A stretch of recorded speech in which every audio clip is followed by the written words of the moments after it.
Deux techniques simples pour pouvoir créer des couvertines avec Revit. Bonjour, je suis Pascal Camletier, architecte et formateur Revit. Dans ce tutoriel, aujourd'hui, je vais vous présenter deux techniques très faciles à réaliser et à dupliquer chez vous pour pouvoir réaliser des couvertines en quelques clics et vous allez voir, c'est extrêmement facile. Avant de démarrer le tutoriel, je vous rappelle qu'en cliquant sur le lien qui est sous la vidéo, vous allez pouvoir rentrer votre prénom et votre email dans le formulaire pour pouvoir recevoir mes conseils gratuits. Pour celles et ceux qui veulent passer au level supérieur, vous avez la box. La box, c'est quoi? C'est un gabarit d'agence, des gigas de famille à télécharger. Vous allez pouvoir récupérer les 4 derniers tutos, les fichiers des 4 derniers tutos du mois que je présente. Donc là, on va être septembre 2024. Et ensuite, vous allez pouvoir aussi passer au high level. Le high level, c'est quoi? C'est dans l'option du bonus 4, lorsque vous êtes sur le banc de commande, vous allez pouvoir avoir accès à tout ce que j'ai fait depuis mars 2020.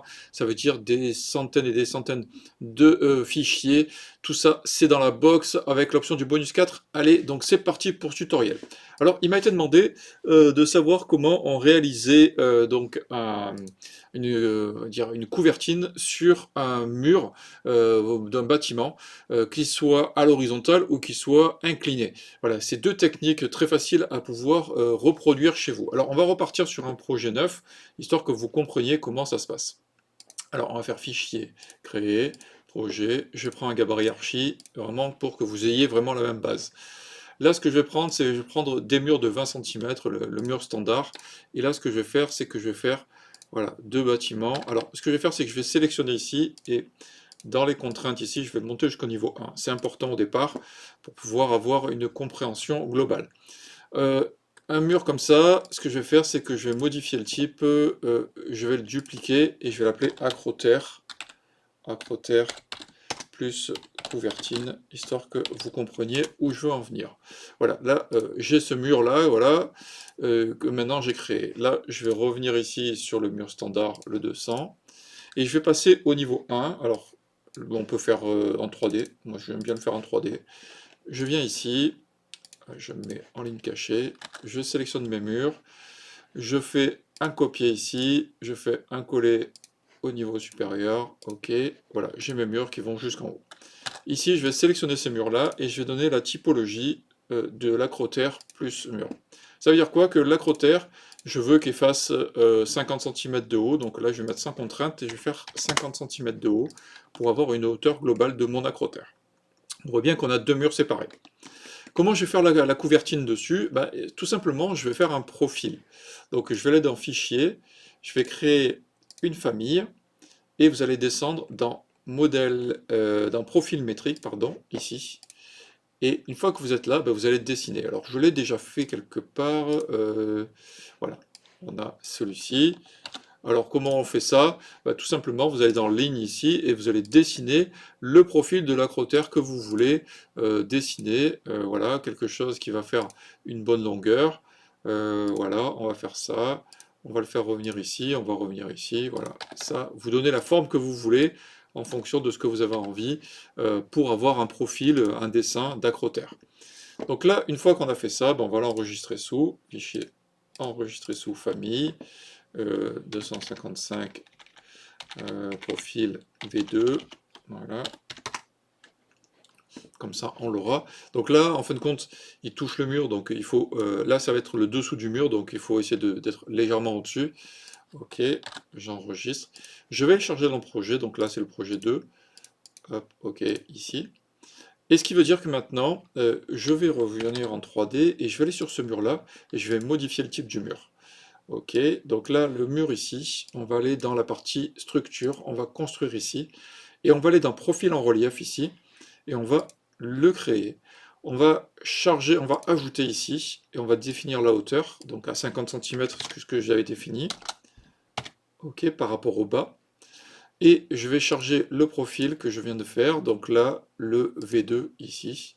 Je vais appliquer OK, et on voit qu'il s'est placé automatiquement par rapport au positionnement.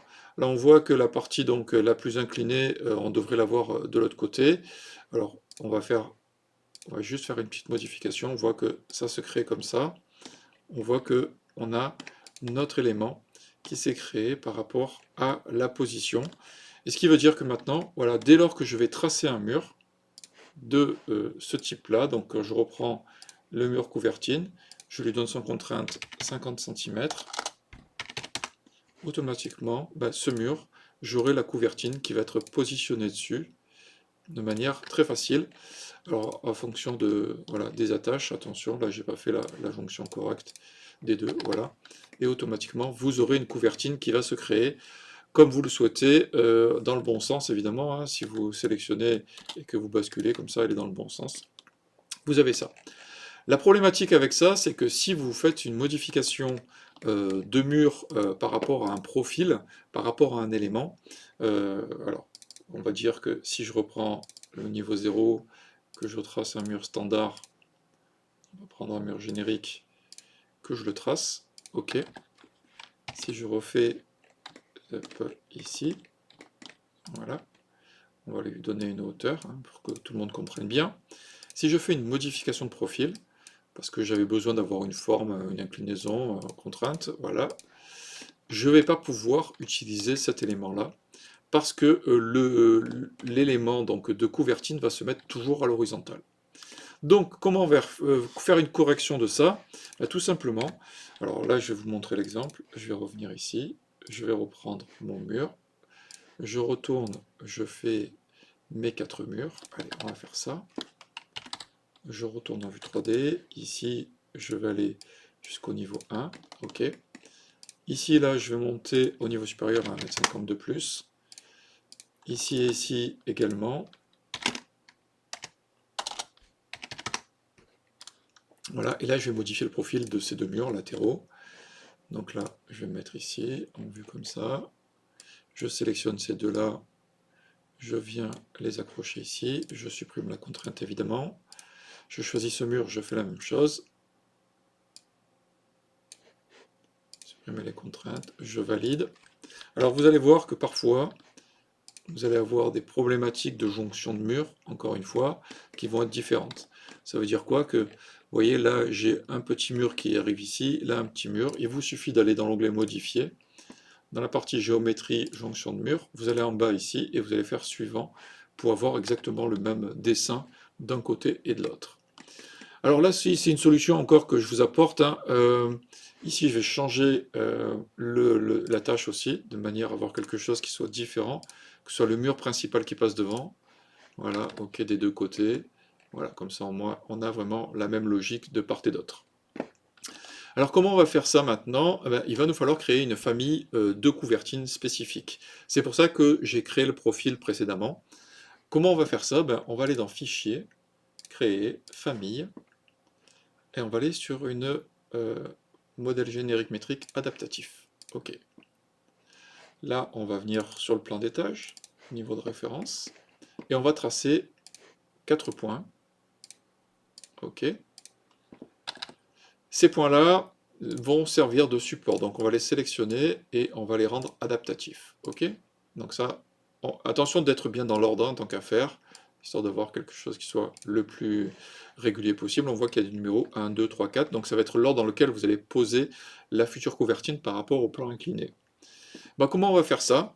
Tout simplement, on va aller maintenant dans Référence ici, et on va aller sélectionner les éléments de référence. Pensez à surtout activer l'accrochage 3D ici, autrement ça ne fonctionnera pas.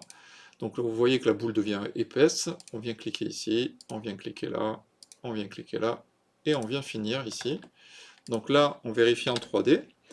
Normalement, quand vous allez sélectionner, vous avez fait les choses correctement, si vous déplacez, on voit que les références vont venir s'accrocher et vous allez pouvoir bouger les choses correctement.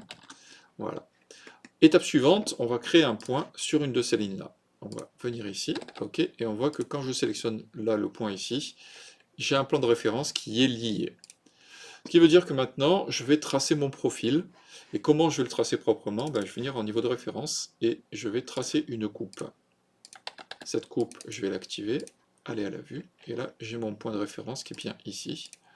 Ok, donc on va définir, choisir un point, ce plan de référence pour avoir le dessin du profil. Et là, maintenant, il me suffit de dessiner mon profil. Donc là, je vais dessiner mon profil. Là, on peut désactiver l'accrochage 3D pour ne pas avoir de soucis.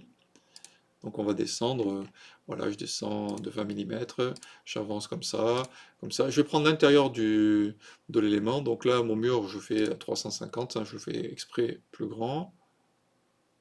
Allez, il faut qu'il s'aligne, bon c'est pas grave. Ok, je viens ici, je viens là, je viens là. Je pourrais mon profil le modifier légèrement pour être légèrement au-dessus, pour des questions d'esthétique. Voilà, je retourne sur ma vue 3D et j'ai bien mon profil qui est là. Je le sélectionne et je fais CTRL et je sélectionne aussi l'ensemble des éléments. Je vais créer un solide ici. Voilà, vous voyez que ma couvertine a été créée sur la totalité. Si vous avez plus de points sur une forme un peu plus complexe, vous rajouterez donc des points. Là, j'en ai fait 4, ça suffit pour la démonstration. Donc là, maintenant, il me suffit de sélectionner ça et de lui attribuer un matériau. Donc là, je mets matériau, tiré-bas, couvertine. Pardon. Ok. Ok, donc ce qui permettra dans le projet de pouvoir changer le matériau de la couvertine sans devoir rentrer dans la famille à chaque fois. Donc là, je vais faire CTRL S. Je vais l'appeler couvertine adaptative V2. Voilà, je la charge dans mon projet 2. Ok. Et maintenant, donc, il me suffit, donc, comme j'ai dit, j'ai fait sur l'extérieur. Je clique sur l'extérieur de mon mur. Voilà. Je vais en 3D. Hop. Ah bah ok, donc là il l'a mise au sol, pardon, mais on va le refaire, c'est pas grave. Architecture. Ici. Ok. Ok, je prends mes points extérieurs.